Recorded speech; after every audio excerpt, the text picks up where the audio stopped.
Here I am, back with another lengthy video, this time on a system nobody cares about. Who am I kidding? Everybody loves this thing. It has Wario Land 3 on it, and ironically the pinnacle of humanity, completely tops the moon landing in fact. Screw a flag, if I ever become an astronaut, I'm planting a copy of that masterpiece on the moon instead. The Game Boy Color is one of the rare systems that you don't have crazy expectations for, which is why it manages to blow me away with basically every entry.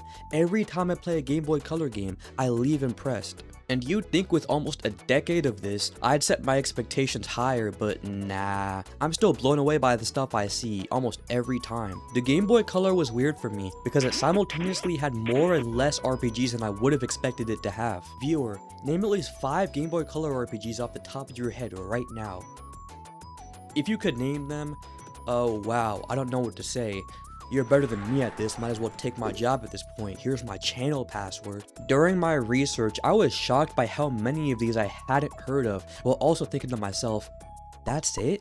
It's a pretty small catalog, and after this video, I've essentially played like 75% of all Game Boy Color RPGs ever made. It's also odd to think about how late a lot of these came out. Late 90s, some in the early 2000s. It's weird to think that while some of these were coming out, Final Fantasy X was coming out alongside them. We don't even need to look at the PS2. Compare this to Final Fantasy IX. Night and day difference. I noticed as a whole, handheld RPGs just tend to be designed a lot differently from console RPGs. Considering how much longer RPGs we're getting, the ones here feel bite-sized, and even later on, as the tech got better, they still do feel bite-sized in a way, even when they did reach the lengths of longer console stuff. You can see this in the 3DS. Anyway, enough prelude. I'm just gonna open my mouth for a bit, and we're both gonna see where this goes. I don't know how long I'll be here. At least you have the progress bar. I'm doing it completely blind, folks.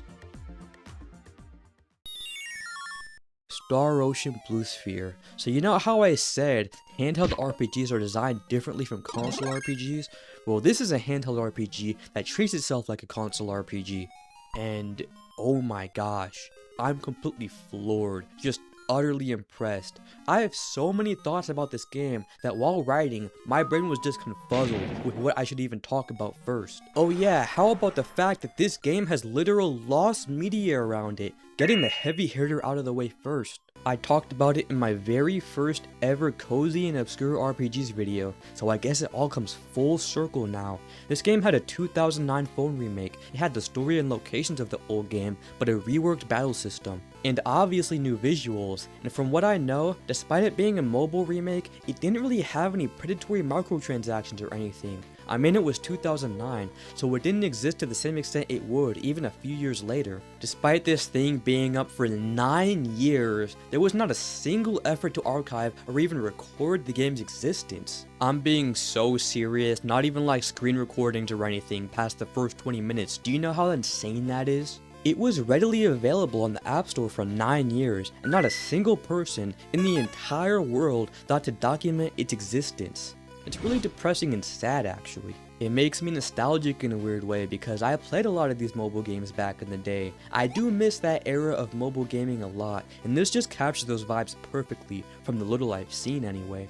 Since I last talked about this, quite a bit more info has come out about it, but it's still mostly lost, like 98% I'd say. So I hope this little story got you in the right mood to hear about the not lost version of this game, which brings me to another thing. The translation drama. This game must be cursed or something. I'll keep it brief, but it's centered around a commissioned translation that was being held hostage and sold for money through bootlegs. Someone decided to release it for free out of spite, and now we're here. Okay, that's all the crazy backstory done. Again, I think this game must be cursed or something.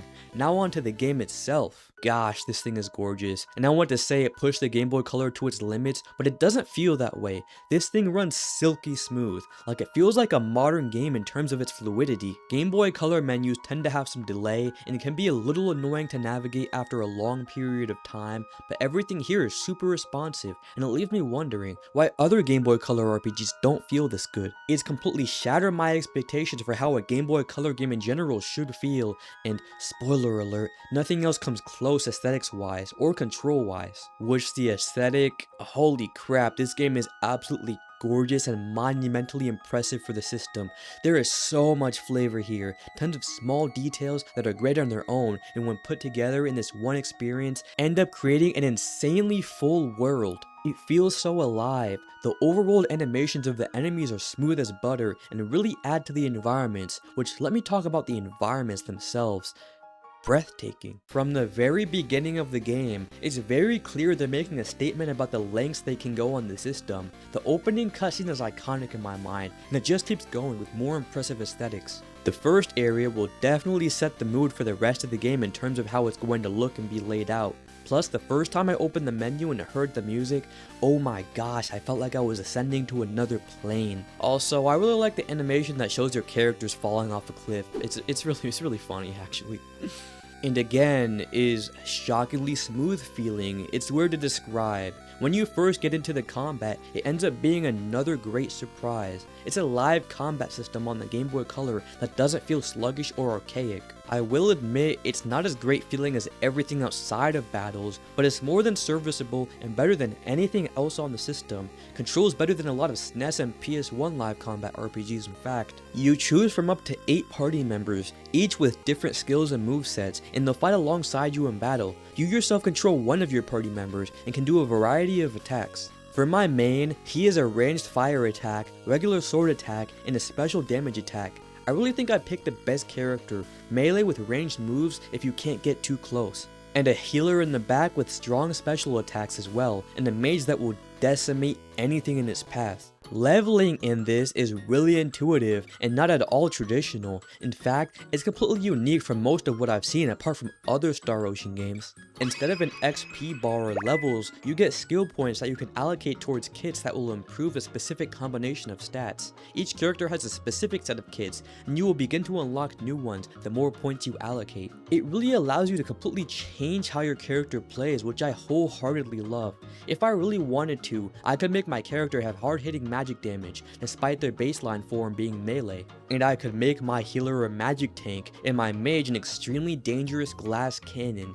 Each enemy has unique movesets, but you can learn each of their attack patterns to start blocking their attacks or even kiting them. The attack animations are also, again, just very impressive looking. I can't get over that. And don't let me forget the towns either. I usually don't mention towns in RPGs because, you know, they're towns, every game has them, but layout wise, I do have to say these are quite unique, especially for the time and system. Almost each town member has a character portrait too, which isn't needed, but it's a more than welcome addition in my eyes. One thing I will say though, is I don't like the crafting. I've been talking about it quite a bit recently, but I'm just not crazy on mandatory crafting in RPGs, and this is no different. It's an issue I noticed with older Star Ocean games. The amount of useless filler items can get irritating.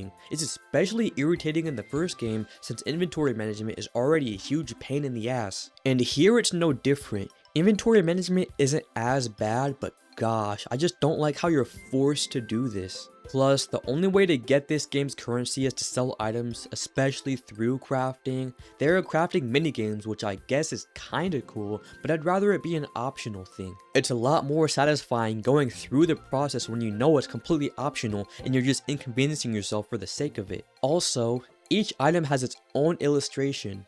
They really just did put the maximum amount of effort they could into this game, which is not at all normal for any other Game Boy Color RPG, certainly a commitment. We really did start off strong, and if you think it sounds like your thing, I guarantee you'll fall in love with it too. If you're already impressed, you'll be even more impressed playing it yourself. I don't do it justice. Anyway, enough with the sci-fi, let's go to the complete opposite of that.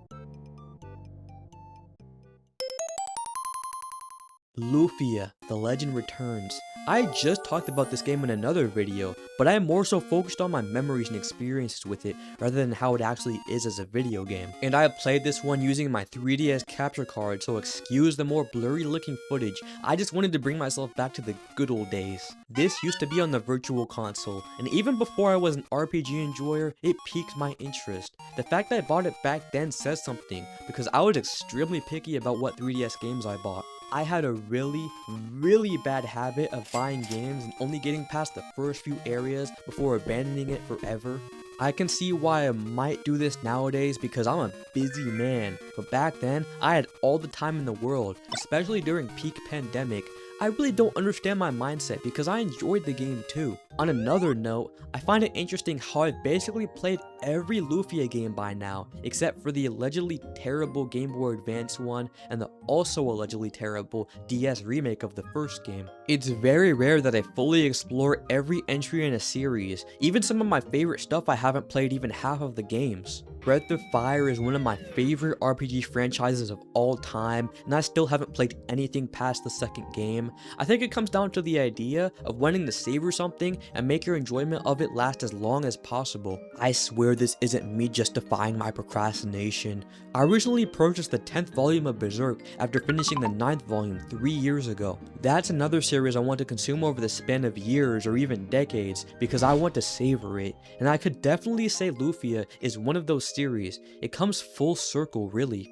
Lufia 2 on my 3DS during the summer of 2022 and Lufia 1 during the summer of 2025. Now it's the summer of 2026 and I can't help but reflect on this little journey and see how much everything has changed, including how I play and appreciate games. Having played all of the other Lufias surprisingly didn't really change my perspective on this entry. It's such a different experience from everything before it that I can't compare or use my past experiences to shape how I play this one. Look man, the story for this is probably the best you're going to find on the system, and that includes Star Ocean Blue Sphere. Compared to everything else, it is definitely fleshed out a good degree, and it in fact gets quite dark at points. It even has blood. Oh my gosh, look away. This is not suitable for a general audience. Avert your eyes, I said. There's quite a bit of tragedy in this, but I'd hardly call the tone dark. Frankly, it's the opposite of that. It has excess banter that will always break the tension in serious moments. It's very charmingly written. The first main villain of the game also does that thing common in shonen anime where they let the characters live for a contrived reason, such as the main characters entertaining them or liking the challenge of fighting the main characters, thus sparing them from total defeat. It's kinda a lazy reason to let our characters keep living after getting our asses handed to us, but how else are we realistically supposed to get out of the situation alive? The villain's influence is ever present, and it's shown that we're never actually safe from their power. Combat-wise, despite being able to have so many party members, it's rather typical. You can use 3 party members per turn, 1 from each row. The ones in the back do less damage but take less damage, while the front runners bear the brunt of the abuse but can dish it out as well. There are a lot of abilities you can give your characters through the church or by learning them through scrolls if you have the right stat combination. Hang with me here, it's going to get a bit much, but once you understand it, it's quite simple. So this game basically has 2 level up systems. You can level up in the traditional way by just earning XP through battles. The other way is donating spiritual force points to your character to increase their wave level, which will give them stat bonuses and allow them to learn new moves.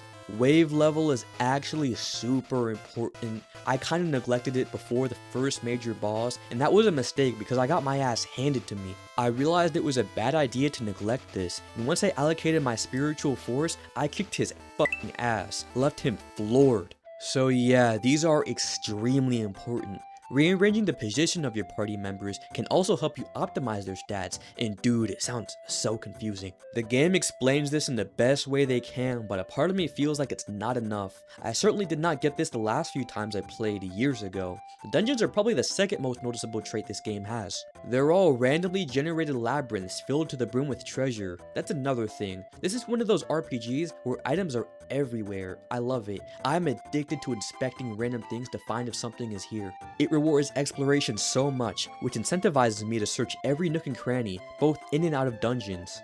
These dungeons are never bad to navigate, but I'd be lying if I said it didn't get boring after a while, since they're pretty much all the same layout wise throughout the whole game, just with a different coat of paint, a few traps, and new enemies. It's even more glaring since this follows up a game where the dungeons are easily the most notable part of how it plays. The most praised aspect of Lufia 2 was its dungeons, so I can see how this follow-up didn't satisfy some long-time fans. Before I wrap this up, I must say that art is phenomenal too. The world is brought to life so well and the enemy designs get interesting. I don't know why, but the fire always stood out to me. Why does it look so good? With all that in mind, this is certainly a great game and one of the best RPGs on the system, which is a surprisingly hard bar, I must say.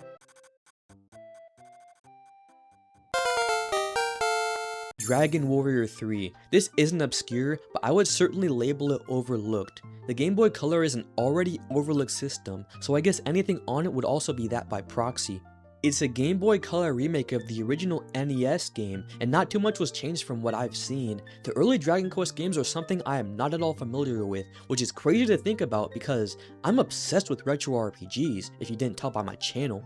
I've only played the newer 3D games and haven't extensively played a 2D Dragon Quest game, not until now at least, and let me tell you, this game left me in an absolute state of shock from the very first 5 minutes. The beginning animation is gorgeous, probably the best looking thing on the entire system, and the opening with the waterfall is iconic. I didn't even know it was from this game, but I've seen it quite a bit. It starts out with this very meta intro where the game talks to you, the player, asking your real name, what month you were born, and a series of questions about your character. You're then placed into a test where it will study your behavior based on what you do. It's genuinely insane. It psychoanalyzes you, and it did me so accurately, I just had to stare at the screen and audibly yell because of how spot on it was. Genuinely uncanny. I see now where a lot of later RPGs got this from, and where some would also subvert it. Playing these older Dragon Quest games will show you how much of an influence they had on practically everything that came after it. We're the son of a great warrior who was lost during the battle we see in the opening. Like Dragon Quest IX, this has you making or recruiting your own party members instead of meeting them through the story. I always thought that was unique to DQ9, so it surprised me to see it here. My party members changed since another thing is you have to save by talking to the king in the castle instead of the priest in the church. Every game after this one, I'm pretty sure, has you saving in the church, which is why I didn't save. I closed the game, came back later, and all my progress was gone. I made the mistake again, infuriatingly enough. I just don't learn, do I? Apart from those two things, this plays like a typical classic RPG. It's Dragon Quest, so you know it's going to be super polished. There are a lot of secrets and details in the towns, and especially dungeons. They are easy to get lost in, and there were many times where I felt in danger because of how quickly I got lost and lacked the resources to recover myself. It does a great job at creating that atmosphere of being perilous, especially through the art, which I've talked about for every game now. It's not my fault all the best looking games have appeared back to back to back. I promise I won't say this for everything, I promise. The art direction and presentation is impeccable. It's so satisfying seeing the items jump out into the air after you inspect something. My brain releases an immeasurable amount of serotonin every time I see it. It's not healthy. And the actual environments are illustrated immaculately, so detailed looking despite the limited amount of colors they were able to use.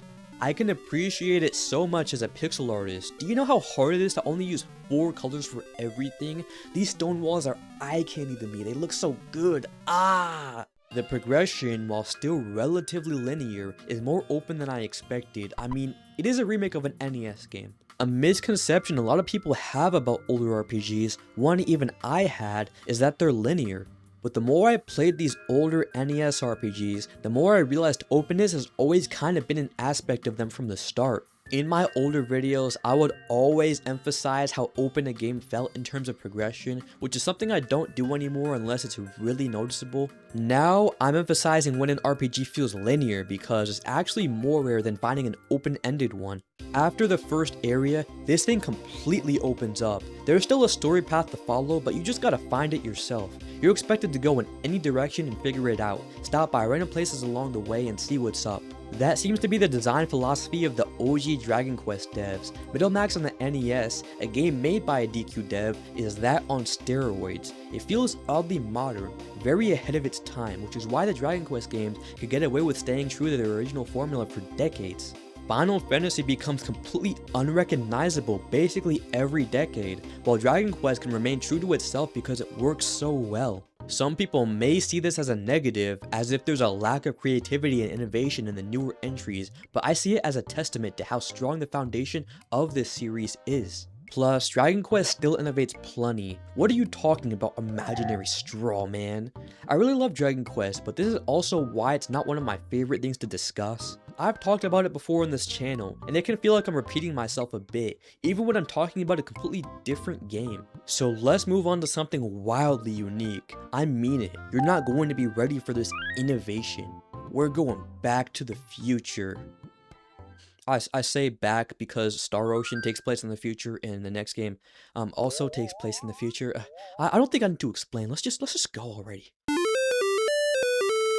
Metal Walker. This game has the most unorthodox combat system I have ever seen for an RPG, and I don't think anything else comes close. The combat involves you bouncing your robot companion around a map to hit other robots in the arena, kinda like billiard balls. You have to calculate the angle of trajectory and the amount of force you put into each hit, while also avoiding obstacles and making sure you don't overdo anything. That's essentially all there is to it, but gosh, it's so unique that it doesn't need to be anything else. Even the setting is unique. I love Japanese futurism. There are multiple aesthetics that fall under it, and they're all very distinct from what we have in America. I adore the look of something like Outlaw Star or Cowboy Bebop, and this is certainly reminiscent of those vibes. I mean, it came out around that era, so it makes sense. It's basically that aesthetic in Game Boy Color form. Aesthetics wise, I'd say this is Japanese retrofuturism in a post-apocalyptic setting in the same way Fallout is American retrofuturism.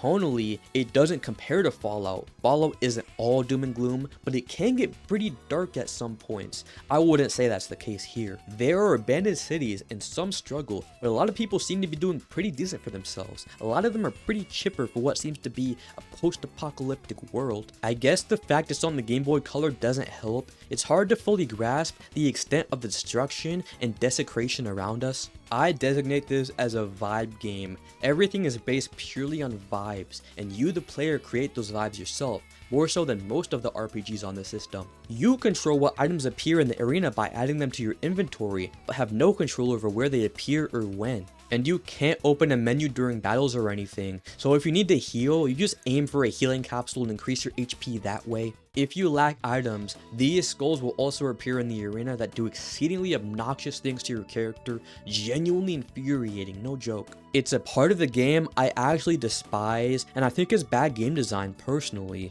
They can give you negative status effects which aren't that bad, but in other instances, they can cause your entire level to decrease to the previous one.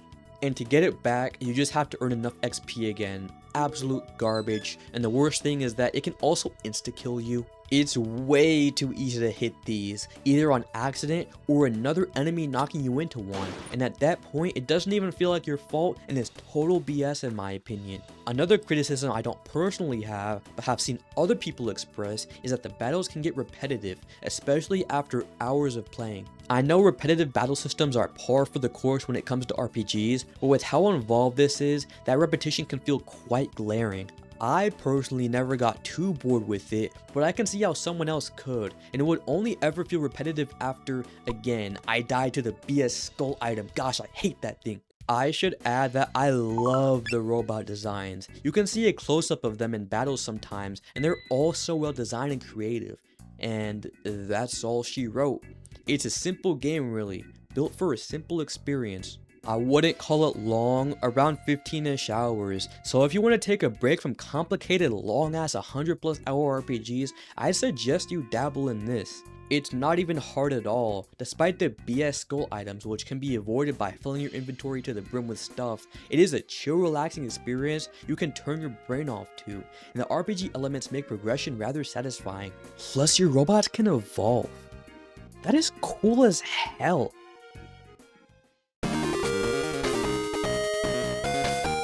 Azure Dreams had big shoes to fill.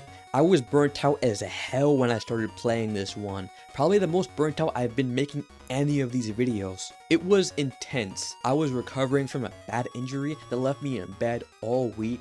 No exercise, just got home from a super taxing school year, and it was the last game I played out of all of these. And binging so many Game Boy Color games all day, back to back to back to back, is not healthy for the psyche, especially when you've been in bed for weeks on end. It was the perfect disaster, but despite all odds, despite everything I mentioned, I left this wanting more. And that is the biggest compliment I could give it. So what is Azure Dreams? You know, whenever I ask that question at the start of the segment, the game is going to be good. Well, it's a Game Boy Color game that released alongside a PlayStation game of the same name. Let me do a little detour to that real quick, despite having never actually played it. Story-wise, I wouldn't be able to tell you how similar it is, but the gameplay structure seems the same. It's just much more graphically impressive. I really like the aesthetic. They use low resolution 3D models for everything, but make sure everything still looks coherent, which gives it a look that is reminiscent of some other PS1 games. I've only ever seen this style on the PS1 and sometimes the GBA and DS to a much lesser extent. Obviously, this has more content than the Game Boy Color version, but in terms of the main story, I heard it's essentially a port. Although the Game Boy Color game did double the amount of monsters that appear, so I'd say it's somewhat of a fair trade-off. The Game Boy Color version also removes romance options and city building. No romance options would have been a deal breaker for me back in the day. It also had an odd sort of sequel on the DS that I am sure no one in this audience has ever heard of, which brings us back to the Game Boy Color. It always comes back to you. The very north of this desert town we live in features a dungeon tower, a very tall one, 100 floors in fact. It's very perilous as people say. Our father, Guy, his name is Guy, disappears from the tower when we're young. And for the rest of the main character's childhood, it remains looming in the front of his mind, and he makes it his mission to face the challenges that come within it. I love the character portraits here. Portraits on the Game Boy Color somehow always manage to be the best thing ever, and a funny little detail I noticed is that when your character is inflicted with the status effect, their portrait will actually change depending on what you're afflicted with. It's really a charming little detail, I love it so much. We're gifted our first monster of the game, who will act as our companion to help us traverse the dungeon. So I should now bring up the fact that this is also a monster tamer. In fact, it's a lot of things. A monster tamer, like I said, dungeon crawler, and a roguelike. All of these aspects are equally as important and work together to craft a unique experience. When you die, you lose everything that you gained from the dungeon. The only thing that remains constant is your monster's level. Your level, however, will go back to 1. This happens even if you leave willingly, but you keep all your items in this case. That's where the monsters come in. Given that they keep their levels, they are going to carry you in later parts of the game. And the game is a lot about trial and error, doing the same things over and over again. There are roadblocks at certain levels of the tower, such as boss monsters that will kick your ass if you're not prepared, and each level has a time limit, so if you don't go through it fast enough, an earthquake will appear and knock you all the way down to its base. Each time you enter the tower, you should expect to be there for quite a while, making good progress toward whatever goal you're trying to achieve. Whether it be to simply climb the levels, find and store good items, acquire new monsters, or level up and train existing ones. Battles are turn-based, and you only control your player character. Your monsters, however, will attack on their own, which is why it allows you to set their position in relation to you along with their behavior, whether you want them to be aggressive or act more as a support. The higher up you go, the more obstacles each floor will have, but the floors layout-wise are randomly generated, so you can't memorize the layouts and blaze through. Throughout the dungeon, you'll also meet a variety of characters that will give you tips or simply conversate with you as you go higher. It keeps the feeling of isolation that the tower might have at a minimum. It's noted to be a pretty popular travel destination for people willing to take on what it entails. So in that regard, it's satisfying to start surpassing everyone and both literally and figuratively climb to the top. Keep in mind, this whole thing came out 7 years before Pokemon Mystery Dungeon, and it is very reminiscent of that series. It's a little uncanny if I think about it. I didn't make the connection until weeks after playing the game, and the monster designs themselves are great. I often complain about how the designs in Monster Tamers can be lame and boring, but I quite like them all here. I have a very soft spot for them, which incentivizes me to add them to my team. Again, it's such a great game, and there's even more to talk about, such as the town which I barely touched on, but I think it's time to shine light on something else. Another Monster Tamer type game, one I would call just as odd in its structure, despite it being familiar to many of you, so let's take a peek at that. Dragon Warrior Monsters. This game looks so gorgeous sometimes. I love the art so much, holy crap. Okay, I got that out of my system. I know I said I'd stop saying it, but can you really trust me? No, you can't. Stop taking my word for anything, it's not going to end well. The Dragon Quest series has such a unique relationship with monster taming. I've said this story before, so I won't dwell on it, but it really did so much for monster taming going forward. Some games would implement it as core parts of their gameplay, while others would use it as a supplement, little fun side content to engage in. And that's essentially how it started out with Dragon Quest. You can tell they knew this was a good idea, since they basically made a whole game around it and kept doing it for decades. Not many people go back to this game as, in my opinion, it's mischaracterized as archaic and unpolished compared to anything that came after it. The stigma comes with it being on the Game Boy Color really. There was also apparently a weird 3DS remake of it. Why does the DS and 3DS have so many weird sequels or remakes that no one knows about? The 3DS is a Dragon Quest gold mine, but you could never tell because the games either never got released here or were just not at all talked about. I touched on a great Dragon Quest Monsters game in my 3DS video, which I really enjoyed playing, and I'm glad it could come out of this one with the same feelings. The formula definitely caught me off guard. It starts with your sister getting kidnapped and transported to this alternate world located entirely within your drawer. You're introduced to this entirely new world and talk to the king, who tasks you to win the tournament of the Starry Night, and maybe get your sister back too. He doesn't care too much about that.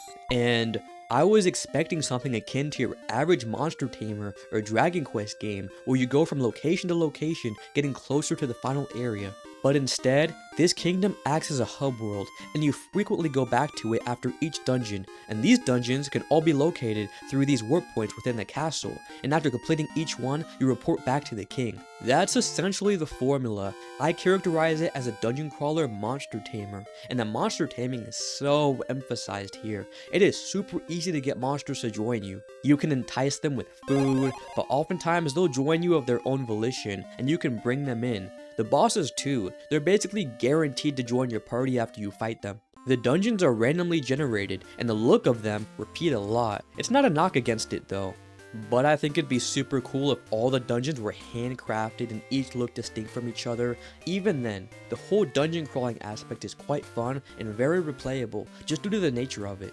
I also love how the sprites for the enemies are drawn here. It would have been easy to use the same sprites they've been using for some time, but some of them look quite distinct from how they're usually drawn. I adore the slime sprite in this. It's subtle but looks different from how it's usually sprited, and is so charming. The monsters you collect will appear in this ranch, and they'll gain levels, even if they're not in your party, just more slowly. Plus, later on, you can even breed them and optimize stats. It's not at all necessary, but a nice addition for people who like doing that kind of stuff. To advance the story at certain parts, you must also engage in these tournaments. During these, you have no control over your party, and you just have to watch them fight. I don't mind these too much, but I can't say I like it. It feels too RNG heavy for me. Of course, you can just grind your levels to blaze through them if you want, but there were some points where my party got decimated during the tournament, then I went back with absolutely zero changes to anything, and I won easily. It was quite annoying, and they do it better in the future games. It's a neat idea, so I'm glad they didn't get rid of it and just polished it instead. And that's basically everything. One thing about these Game Boy Color games is that when you fully break them down, you realize it's not much. But given how short some of these are, and how well each mechanic plays into each other, it doesn't feel lacking when you're playing it for yourself. And I was addicted to this, couldn't put it down, and I had so much fun switching around monsters and changing my party. Since it's such a casual game near the beginning and middle, you don't need to worry much about min-maxing or setting up an optimal party. However, I noticed how for a lot of Dragon Quest monster games, the end and post games will definitely require you to start taking things more seriously. It doesn't keep that chill vibe throughout the entire experience, but the fact that it's there at all and lasts so long is more than enough for me. On a final note, I find the sales for this thing hilarious. In Japan, it sold 2.35 million copies first year and was one of the top 5 best-selling games of that year. But in America, it only sold 60,000 copies. This is why we can't have good things. I imagine Dragon Quest in Japan is as iconic as something like Mickey Mouse is here in the US, but I'm not sure if I can confirm that. So let's move on to a game from a series that we didn't need and definitely didn't deserve. Maybe we did deserve it, I don't know. Remember Quest 64? Essentially the only traditional RPG Americans got on the console? That absolute travesty? This thing is infamous, decades later, to the point where even I knew what it was back in middle school, years before I even gave a single crap about RPGs. It's kind of insane how well known this thing is, just for how not good it is. It's one of those rare pieces of media that is so aggressively mediocre that it actually becomes super interesting to talk about. Aesthetically, I like how it looks a lot. With more polish and better direction, it could have been a relatively decent but well-liked RPG. But nah, it's a tedious, slow, unfun mess that either feels too short or too long depending on how you play. I do like the enemy designs though, they're great. A game that reminds me of Quest 64, but is actually somewhat good, is Guardians Crusade, a very unique looking PS1 RPG. It only reminds me of that aesthetically though. Gameplay wise, they're not similar. For one, the combat in this game is not tedious garbage. So with all this in mind, you'd think it would be crazy, absolutely ludicrous, if I told you they fixed this game in a Game Boy Color sequel. Not only does it sound too good to be true, it sounds too odd to be real, but reality is often surprising because this game is shockingly good. I mean, it was shockingly good. And I didn't even have low expectations either. From the screenshots I saw before playing, I thought it looked interesting. And boy did it not let me down. It's not the peak of the system, and not even in the top 5 games in this video, but I'd say it's worth playing. I'm not going to mention the story here because I don't care. It's the most by-the-books boring RPG story ever. You don't even want me to go more in depth. I'm doing this for your own good. The combat is the thing that will catch anyone's eye when they first discover this game, and rightly so. It's quite unique for the system. It's been done before, but for the Game Boy Color, it's really innovative. It's carried over from the N64 game, with changes made to accommodate the system. You move your character around the arena within a certain limit, and you have up to 4 moves you can use. Each one has a different use for different enemies, as well as a different trajectory. Yes, you have to line up your attacks to be positioned where enemies are. Fire attacks are good for hitting an enemy at almost any range. Earth attacks are far more close-up enemies and will do heavy damage. Water is the same, and leaf is useless. Sorry, I'm sure it has uses, I just haven't found any. If you're positioned bad, it can basically cause you to lose a battle, as you can see here by me getting my ass handed to me. So positioning is actually very important, even for the smaller battles that don't matter as much. Levels also aren't a thing. Instead, you allocate points to one of your 4 elements, which will make them stronger. You can earn these by finding them in city centers or through engaging in enough battles. At a certain point, these spells will level up, and you'll be able to use a stronger variation of them for more MP. Since MP is basically the only attack method, it's super important to regenerate it during battle as well. Carry around MP regenerating items which aren't too hard to get, or recover 1 MP every idle turn. It's important to conserve MP because you don't want to encounter a boss or challenging enemy and not have enough MP to take it on to the best of your abilities. Once you get strong enough, battles become extremely satisfying because you can just absolutely decimate everything in 1 turn. They can't even get a hit on you. You're untouchable. The typical RPG elements you would find in other games are either greatly diminished or not present at all. No party members, no currency, people just give you stuff for free like it's a utopia. You're just traversing the world with your MP, casting spells on enemies, and that's it. I can see how some people would think it's too simple, and I'm not sure if it could hold up for an entire game. I wouldn't call it lengthy, but these more simple RPGs can feel more long than they really are due to how little the gameplay ever changes. It's funny because some of the complex games I play feel very short despite being dozens and dozens of hours, while something like this feels so lengthy despite not even taking up more than half of that. It's up to you to play if it intrigues you. I would personally never think of beating it, but it's a fun afternoon killer and a nice novelty. Now let's move on to a game that has Quest in its name that is not as good.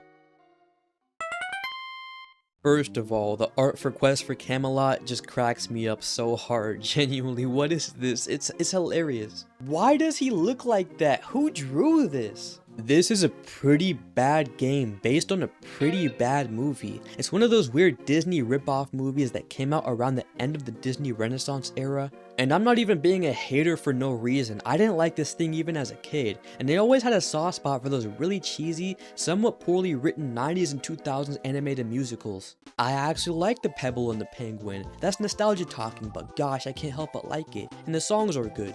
It's poorly written, well animated sometimes, and poorly animated at other points, and ridiculously cheesy, but I can't bring myself to hate it. I even have a soft spot for Thumbelina. Sue me. And Anastasia is really good. I have no qualms with that movie. Camelot is just really bad though, I won't waver on that. The animation was always so uncanny to me as a kid. It looked like Disney, but it doesn't feel like Disney. Zombie Disney, if you will.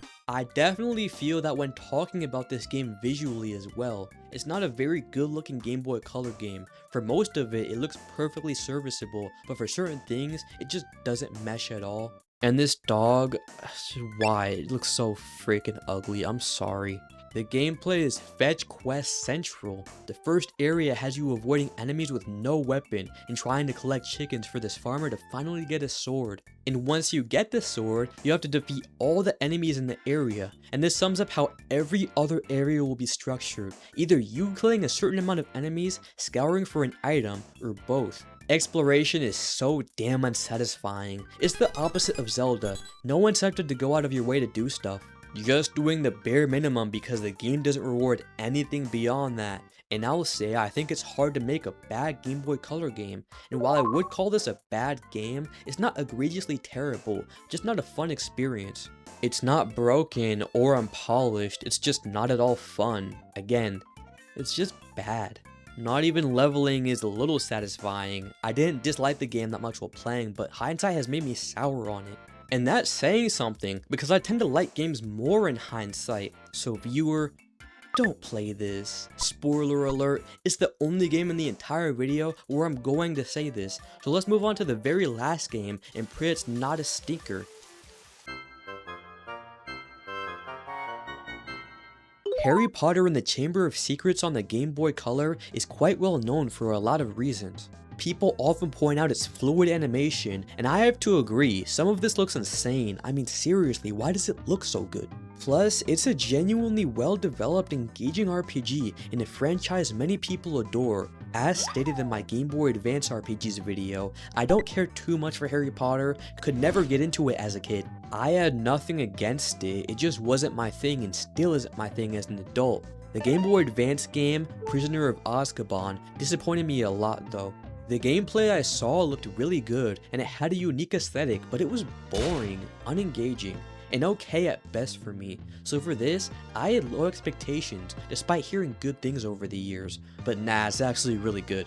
Really good, guys. Everybody was right.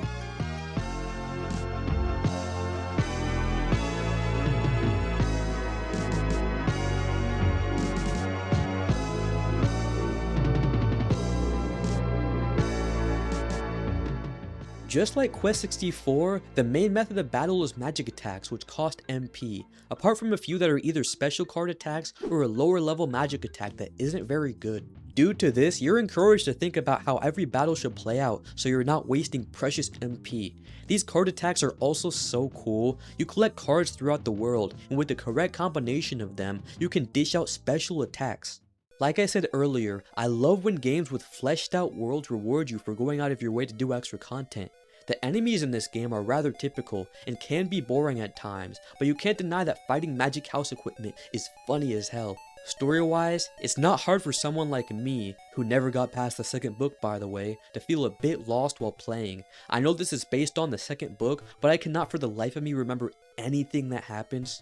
It's one of the only books from my childhood that I completely forgot the contents of. It's really weird, and again, I didn't even dislike it. I don't know why I can't remember it. I know most of these characters, but the story beats are unfamiliar to me, which doesn't make me want to engage in the story too much, just because it's hard to fill in the blanks. But I also appreciate it's not one of those licensed games that feels the obligation to fill you in on every little thing on the off chance that you're not familiar with the source material. I know when I am playing a game of a series I'm familiar with, I despise when they constantly retread the story to accommodate people who haven't seen the source material. This was very clearly made for people familiar with the books, so I will not at all complain as an outsider. It wasn't made for me, but despite that, it still manages to be something very enjoyable. One thing I will say is it's one of those old RPGs where inventory management is horrible, just because for so many of the items, it literally does not tell you what they do. There are also some mini games that I like quite a lot. I know people complain about mini games in some RPGs.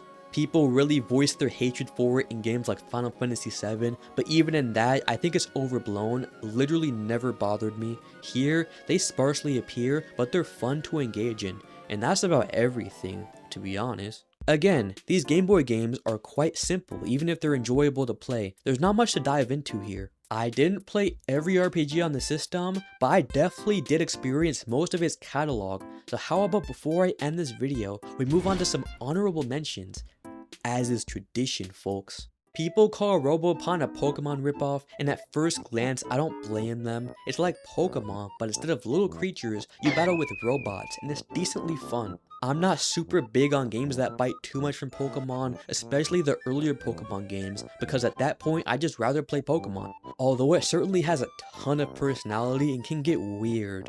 Sadly, saving doesn't work if you're not playing on original hardware, so I lost all of my save data after my first session. It's a universal problem from what I've seen, so yeah, it kinda sucks.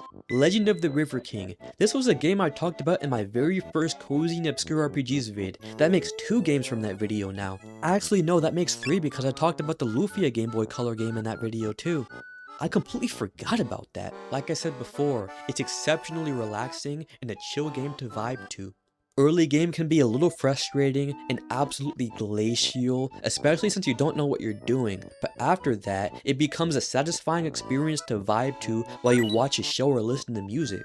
Revelations, the Demon Slayer. Apparently, this was a Megami Tensei game, and it's a series I know nothing about. It completely eludes me. It has Monster Tamer type gameplay and lots of fleshed out mechanics that allow you to create a unique build for your party. Very cool looking game, and I love that it's on this system. What a fun ride. Right out of my first year of college, just playing these in my bed at the start of the summer. That injury was very untimely, but you gotta make the best out of a bad situation. And these games provided me a lot of comfort during a somewhat frustrating time. I've been wanting to talk about a lot of these games for the longest period, for over a year in fact, but never had the chance to. So I'm glad we can finally get this wrapped up into a neat little bow. I don't know where I am going forward. It's funny, I've basically done everything I've ever wanted to do as a YouTuber over the past year. This video doesn't feel grand or anything, but it's basically completed my bucket list talking about Star Ocean Blue Sphere. That was really the last thing I had in mind. The rest of what I do going forward is post-game content, I guess. So anyway, good morning, good evening, good night, and everything in between. Peace out, folks.